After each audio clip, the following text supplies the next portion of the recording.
ante las mareas de todos los días.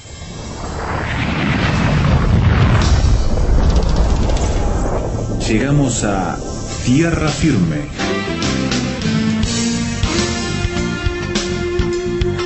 Diálogos de actualidad con Salvador de Lutri.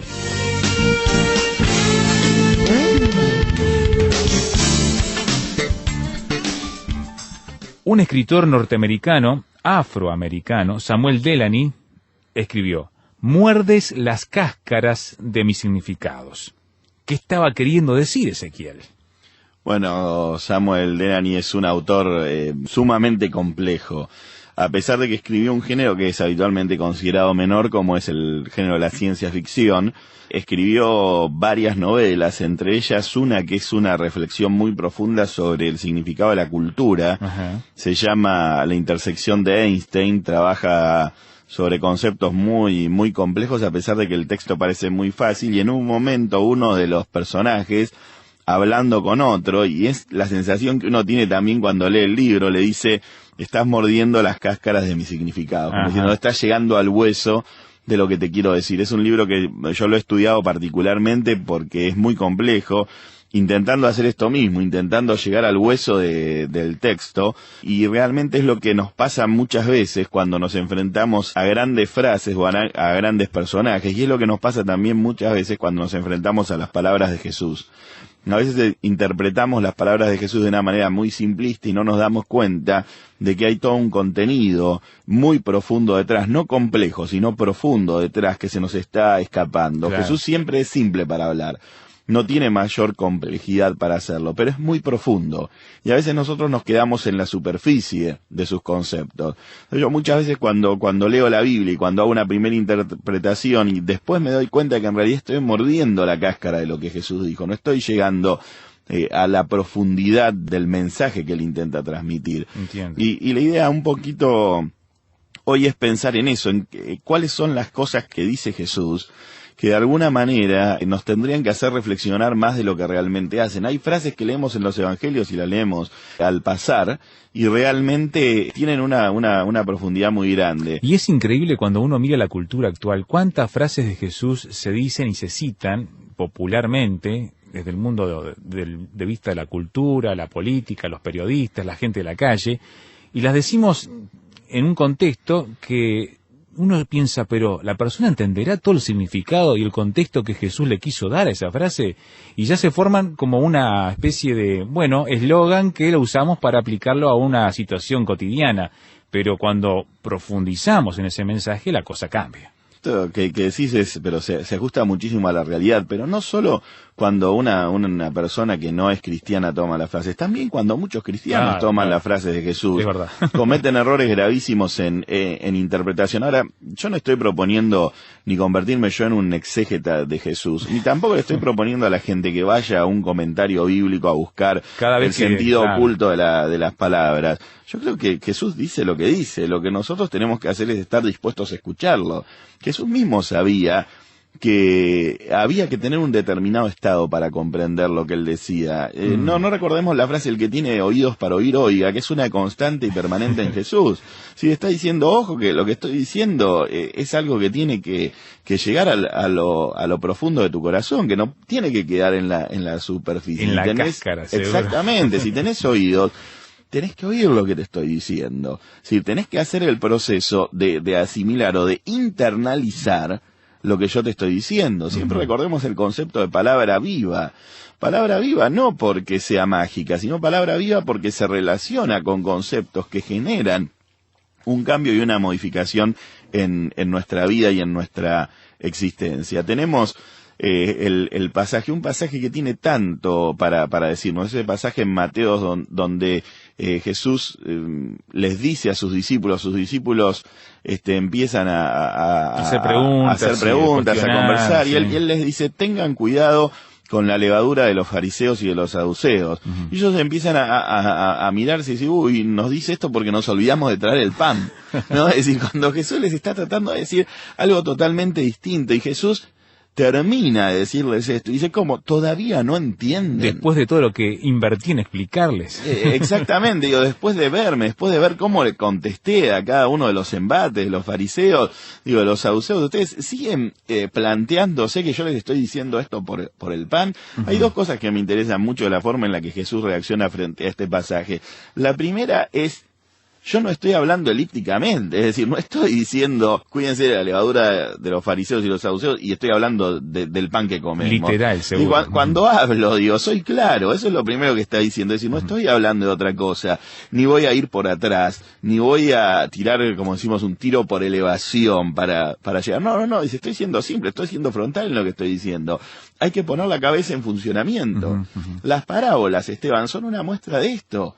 Jesús que dijo, las va a entender el que las tenga que entender nada más, es decir, que hay un proceso de comprensión que no es un proceso de comprensión cognitiva, es un proceso de comprensión espiritual, porque esta es otra de las grandes perversiones del cristianismo, es decir, pensar que la Biblia es meramente un comprender intelectualmente. Claro. Entonces la Biblia, por supuesto que tiene un plano de comprensión intelectual, que es primario, pero tiene un plano de comprensión espiritual, que es lo verdaderamente profundo. Si bien yo me puedo acercar a la Biblia racionalmente, hay un plano de interacción espiritual, que es lo que realmente importa, porque es lo que genera el cambio. Que diferencia a la Biblia de otros libros, ¿no? Que ese es un área bien importante. Exactamente, Esteban. Ahora, ¿qué era lo que Jesús estaba diciendo con esta frase de cuidémonos de la levadura de los fariseos y los saduceos? Que cada grupo representaba una tendencia distinta, y vamos a ponerlo de esta forma, cada grupo representa una perversión de la fe diferente. Entonces él les estaba diciendo, ustedes no tienen que caer en ninguna de estas dos perversiones de la fe. Los fariseos lo que habían hecho era volverse extremadamente legalista. Ajá. El legalismo es la herramienta del incompetente. Yo no tengo absolutamente ninguna duda con respecto a esto. Es decir, una persona cuando, esto lo podemos ver en el ámbito laboral, una persona cuando no sabe hacer su trabajo, lo que hace es imponerle normas a los demás. Claro. Porque la norma es lo fácil de comprobar. Sí. Entonces, si yo le digo al otro, tenés que hacer esto, y le pongo una serie de normas para que haga, yo puedo comprobar fehacientemente si lo hace o no. Ahora, llegar a la profundidad de lo que esa persona está haciendo en su trabajo o de su vida, eso es otra cosa. Entonces, cuando una persona pone normas, lo que revela es su profunda incompetencia, y lo que los fariseos tenían era una profunda incompetencia espiritual. Y la necesidad de controlar, ¿no? Exactamente, de mantener un control, es decir, de transformar a la fe, que es un proceso interior, en un proceso exterior. De esa manera ellos estaban vaciando de significado a la palabra de Dios. ¿Por qué? Porque ese cambio, que es un cambio que se produce en el interior, ellos lo transformaron en una farsa exterior. Es decir, Jesús dice, ustedes son puro maquillaje. Lo dice en sus términos, Jesús dice, son sepulcros blanqueados. Es decir, por fuera muestra una cosa, pero lo que está pasando por dentro es otra. Entonces Jesús está diciendo, la fe, esto lo explica Santiago en su carta, la fe es algo que comienza interiormente y después se manifiesta exteriormente. Si yo busco la manifestación exterior en primera instancia, tal vez esa manifestación exterior sea engañosa. Claro. Si Jesús dice, por sus frutos los conoceréis. Hay una correlación entre lo que yo muestro y lo que vivo interiormente. Pero también yo puedo simular mostrar. Y eso es lo que hacían los fariseos. Pero no solamente ellos se imponían a sí mismos vivir en la hipocresía, Jesús cuántas veces los llama hipócritas, sino que de alguna manera imponían eso a los demás. Ahora, hay algo que yo respeto en los fariseos. Los fariseos eran honestos. Sí. Lo hacían con total sinceridad. Exactamente, en ese sentido. No había fingimiento en lo que hacían. Pero había una incomprensión profunda en el principio divino que tenía que regir cada una de sus acciones. Y eso lo lleva ahora a la hipocresía. Exactamente. Es decir, la hipocresía no se da porque ellos no fueran honestos en lo que hacían. La hipocresía se da en el caso de ellos por la incomprensión que tienen. Claro. De alguna manera lo que Dios les propone, pero además de cómo de alguna manera bajan eso hacia la gente que tiene alrededor. Entonces Jesús, ¿qué le dice? Ponen cargas en los otros demasiado pesadas que ni ustedes son capaces de llevar. Les está diciendo, ustedes tienen que salir del plano de misticismo en el que están viviendo. Y acá viene la perversión de la fe propia de los fariseos, el misticismo. Es decir, caer en pensar que la fe es una fe de rituales. Claro. Es una fe donde lo importante es ir a la iglesia, donde lo importante es orar, donde lo importante es leer la Biblia. Ahora, los oyentes están rasgando las vestiduras, pero ¿cómo todo esto no es importante? Claro que es importante, pero es importante si es el resultado de una realidad interior. Claro, y del significado que le doy a esa actividad, esa disciplina espiritual que me estoy imponiendo. Exactamente, yo me impongo la disciplina espiritual simplemente para demostrar algo, para mostrar algo hacia afuera, pero no hay una realidad interior que me motive a eso. Entonces, las acciones que yo estoy realizando están vacías. Es una burocracia de la fe, podríamos decir. Es lo que de alguna manera está diciendo Santiago. Hay una sinergia, hay una íntima relación entre lo que a mí me pasa en mi interior y lo que demuestro hacia afuera. Ese equilibrio es lo que tiene que estar bien templado. Ahora, ¿cuál es el problema que tenemos frente a esto, Esteban? El problema que tenemos frente a esto es que queremos ponderar las cosas. Es decir, quiero medir las cosas. Claro. Quiero medir si esto es genuino o no. Y no nos corresponde a nosotros medirlo. Tenemos que aprender a no juzgar a una persona por el exterior en ningún tipo de sentido. Es decir, ni siquiera tenemos que juzgarlo cuando parece que está todo bien. Claro. Entonces hay veces que decimos, tal persona es un cristiano excelente, es el mejor cristiano que conozco. Y después descubrimos que hay un montón de cosas que se estaban ocultando en su interior y que no estaban bien. Nosotros no tenemos la capacidad de definir ese tipo de cosas. Tenemos que entender que es Dios el que define y el que conoce la interioridad. Entonces tenemos a veces una necesidad de ponderar, de saber, de tabular. Y tenemos que entender que la fe y Dios se mueven de otra manera, sí, se mueven de otra forma. Lo que funciona en el ámbito, por ejemplo, de la química, poniendo elementos en determinadas cantidades para producir productos químicos bien precisos, no funciona así en el ámbito espiritual, para decirlo así. Exactamente. Por otro lado, ¿cuántas noticias nos enteramos de grandes pastores, sobre todo de Estados Unidos, que son las noticias que llegan más fuertemente y suenan más fuerte? Pero también pasa en el plano local, que tenían una vida impecable y después de repente descubrimos que era una fachada. Claro. Yo todavía me acuerdo, grandes teleevangelistas, llorando en cámara frente a su propio pecado y después quedar en el olvido absoluto. ¿Por qué? Porque de alguna manera estaban vendiendo algo que en realidad no era lo que pasaba en su interior. Muy interesante. Entonces, de alguna manera, creo que esos ejemplos nos tienen que hacer pensar, y por ahí podemos ir a nuestro pequeño interludio pensando en esto, en por qué, Esteban, por qué a veces lo que sucede interiormente no es exactamente lo que nosotros estamos viendo. ¿Cuáles son los signos que no estamos interpretando correctamente o nos corresponde a nosotros o no interpretar esos signos? Hacemos una pausa en la charla con Ezequiel de Lutry y estamos viendo si nos quedamos simplemente en la superficie o vamos al fondo de lo que es una vivencia espiritual profunda. Ya volvemos aquí en Tierra Firme.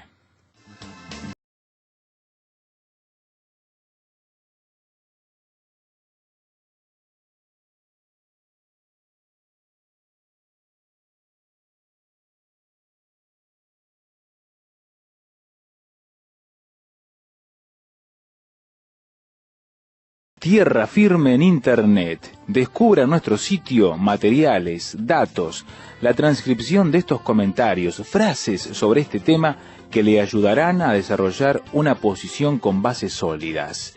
Visítenos en www.tierrafirmertm.org www.tierrafirmertm.org. Tierra Firme es una producción de Radio Transmundial.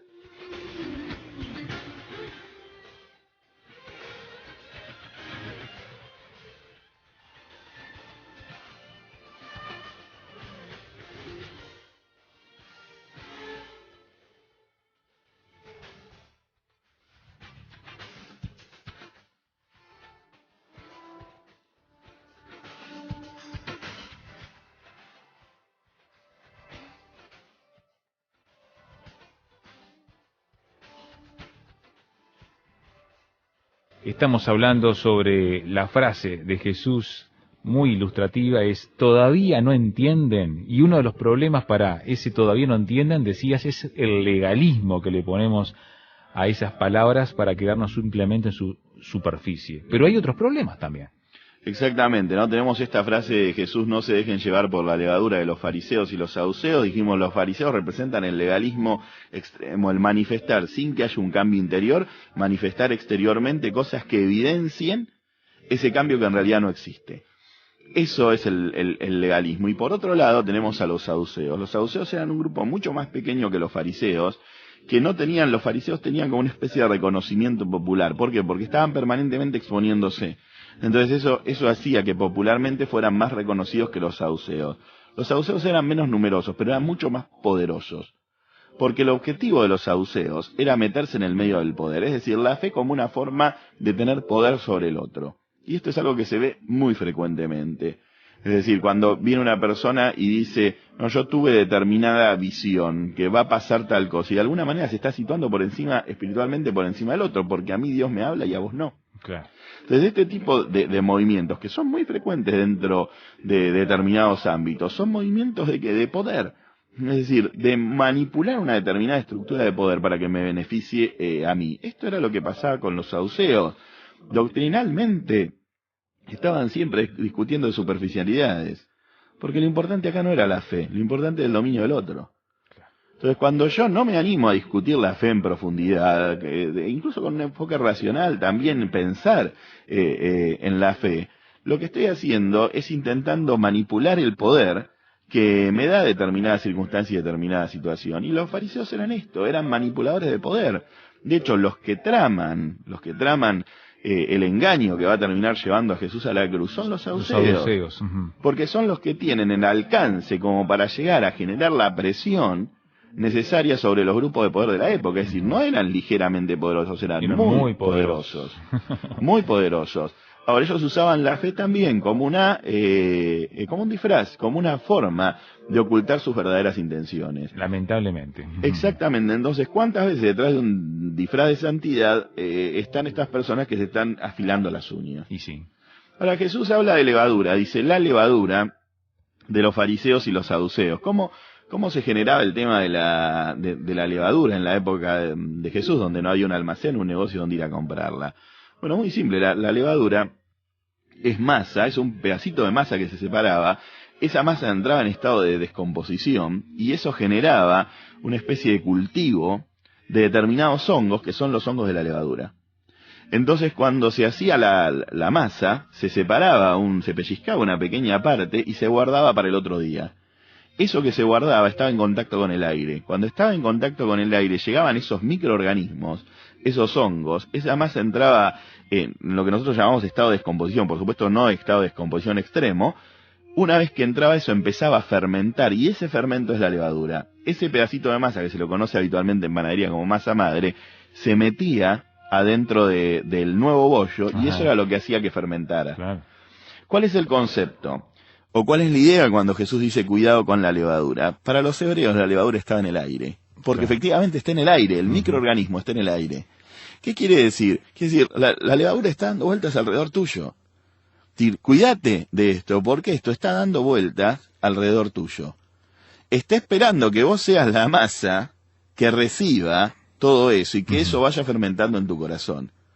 Lo que Jesús está diciendo es, señores, cuidado con el legalismo. Señores, cuidado con la utilización de la fe como un objeto de poder. Porque esto forma parte de las dos perversiones básicas de la fe. Y son las críticas que muchas veces la gente que está fuera del contexto de las iglesias realiza, realiza sobre el cristianismo. Es decir, el exceso de legalismo o la búsqueda de poder. Y es importante notar que Jesucristo ya en su momento hablaba contra estas cosas. Exactamente, no solamente hablaba, sino que también accionaba contra todo esto. Y no solamente accionaba, proponía el camino alternativo. Es decir, decía, hay otra forma de vivir la fe. Ahora, a mí me interesa esto nos rodea, es decir, y es algo que también forma parte de lo que cualquiera de nosotros puede hacer, cualquiera de nosotros puede caer en estas perversiones de la fe.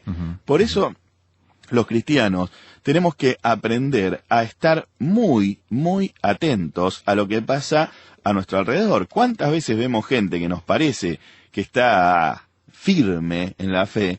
Y después descubrimos que tiene una doble vida prácticamente, que está viviendo cosas que un cristiano no debería vivir y que lo está haciendo amparado de alguna manera por la impunidad que le da mostrarse de una forma determinada. Claro. Ahora, por supuesto que esto es condenable. La pregunta es también, ¿esto no nos puede pasar a nosotros? Jesús dijo, señores, ¿esto les puede pasar a ustedes? Ustedes piensan que los fariseos y piensan que los saduceos son realidades que están opuestas a la realidad que viven ustedes. Pero sin embargo, si ustedes bajan la guardia, si ustedes se convierten en la masa propicia para que esos microorganismos crezcan, de alguna manera van a terminar en el mismo estado. Es decir, Jesús estaba advirtiéndoles a sus discípulos, ustedes no tienen que terminar así, porque pueden terminar así, porque cuando uno comienza a transitar este camino, hay dos vertientes que te pueden llevar hacia otro lado. Buscar la fe como una forma de poder y convertirte en un legalista. Impresionante. Entonces, de alguna manera hay una advertencia ahí muy clara de Jesús, a no caer en la trampa del legalismo, que es creerme más de lo que soy, a perder la humildad, a dejarme ganar por la soberbia. Entonces hay gente que sabe un montón sobre la Biblia, ¿no? Muchísimo, porque ha leído, y después está permanentemente juzgando lo que dijo el pastor, lo que dijo, nunca, siempre rasguñando la cáscara, nunca llegando a la profundidad. De repente el pastor dio un terrible sermón para movilizarnos espiritualmente, y hay gente que está buscando la coma que le faltó. Sí, la palabrita para poder... Este es el proceso contra el que Jesús estaba hablando. Está diciendo, señores, todavía no entienden. Tienen que entender, y la comprensión no es si falta o sobra una coma. La comprensión es algo mucho más profundo. La comprensión de lo que yo estoy diciendo es una movilización espiritual en un determinado sentido. Claro. De alguna manera Jesús estaba hablando de que no me tengo que dejar ganar por la soberbia, no tengo que someter a los demás a lo que yo creo que es la fe. Tengo que, de alguna manera, entender que el poder es dentro de la vida cristiana existe, pero existe para cambiar mi forma de ver las cosas, y que un cristiano tiene que estar atento a no perderse en el camino. Sí, ese hambre de dominio, de control, de autoridad, ¿no? Entonces, cuando empezamos a perdernos, Esteban, cuando tenemos el hambre de dominio, de ser más, o de ser admirado por ser cristiano, cosa que siempre es lamentable, es decir, porque yo en todo caso tengo algo que no me merezco, así que el que tiene que ser admirado es Dios, no yo. ¿Qué nos empieza a pasar? Nos empezamos a enfriar, ¿no? Nosotros decimos en la jerga cristiana enfriarnos. ¿Qué quiere decir? Que dejamos de ir a la iglesia, dejamos de congregarnos, ¿no? Y hay gente que dice, no, yo soy cristiano pero no me congrego. Pero la Biblia dice que hay que congregarse, que hay que estar en contacto, que hay que relacionarse. Muchas veces también hay gente que se ha sentido defraudada porque estos manejos se han instalado en las iglesias. Y entonces se entiende, pero hay que seguir buscando, hay que intentar encontrar un lugar donde uno sienta que se es fiel a la palabra de Dios. Empezamos a encontrarle vueltas a todos cuando estas cosas se empiezan a permear, ¿no? Es la levadura que está entrando de alguna manera en nuestro pensamiento. Qué peligroso todo esto. Pero por supuesto. Yo quisiera que hagamos propia la pregunta de Jesús en este momento. ¿Entendemos? Es decir, es una pregunta válida para nosotros. Jesús se las hizo a sus discípulos. Por supuesto. ¿Cómo no? A sus apóstoles. ¿Cómo no va a ser válida para nosotros? Jesús dijo, todavía no entienden. Y yo me pregunto si nosotros entendemos que un cristiano tiene que ser dueño de su vida, que un cristiano tiene que aprender a bajarse de la soberbia, que un cristiano tiene que saber ser íntegro, que un cristiano tiene que aprender a tener una vida distinta y diferente, que un cristiano tiene que iluminar en el lugar donde está, pero no porque tiene luz propia, sino porque refleja la luz que Dios le dio. Tenemos que aprender que un cristiano no es el que se porta bien, que un cristiano es el que vive atrás de los pasos del maestro. Qué tristeza que me da cuando un maestro de escuela dominical le dice a un chico, ser cristiano es portarse bien, porque ser cristiano no es portarse bien, es algo muchísimo más grande que eso. El portarse bien es un resultado de haber decidido seguir a Jesús, de pensar con Jesús cuando Jesús me dice, todavía no entendés. Y yo creo que frente a la pregunta de Jesús, si todavía no entienden, la única contestación posible es, Jesús, todavía no entendemos, hay tanto que nos falta entender, tantas veces que corremos atrás de lo frívolo, tantas veces que somos pasajeros de la queja, tantas veces que creemos ser dueños de nuestro propio camino sin pensar en lo que Dios quiere para nosotros. Pensamos que Dios a veces es como poner sal en la comida. Tengo una vida perfecta, le pongo un poquito de sal para que tenga más sabor, y eso es Dios, y Dios no es eso. Dios tiene que ser central en nuestra vida. Tenemos que salir a la calle, dejar de estar encerrados en nuestras iglesias, salir a la calle, no gritando que soy cristiano, tampoco pegándole una calcomanía al auto diciendo que soy cristiano y después pasando el semáforo en rojo. Lo que tenemos que hacer es salir al mundo a demostrarles quiénes somos. Es sentarnos en nuestra casa, abrir la Biblia, escuchar lo que Dios nos dice, revisar lo que estamos haciendo, demostrar humildad. Tenemos que aprender que los cristianos tenemos que cambiar y que tenemos que escuchar la voz de Jesús. La pregunta, y esta vez no terminamos con una certeza, sino con una pregunta poderosa, es: ¿entendemos lo que Jesús dice? Tal vez este es un buen momento para sentarnos a pensar de nuevo en todas las maravillosas enseñanzas que Jesús nos dejó, que nos cambiaron un día la vida y que nos pueden seguir cambiando. Bueno, yo todavía me la formulo, porque Jesús nos sigue preguntando, todavía no entienden. Y como vos decís, yo quiero entender, al menos intentar entender y que Dios me ayude en ello, ¿no? Ahí está el desafío, Ezequiel. Seguro, Esteban, no querer quedarnos siempre en el mismo lugar y animarnos a avanzar a más. Y es una pregunta que se la tiene que hacer, vamos a ponerlo en estos términos, desde el más grande hasta el más chico.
La música de Dmitri Shostakovich en Tierra Firme con su vals número 2.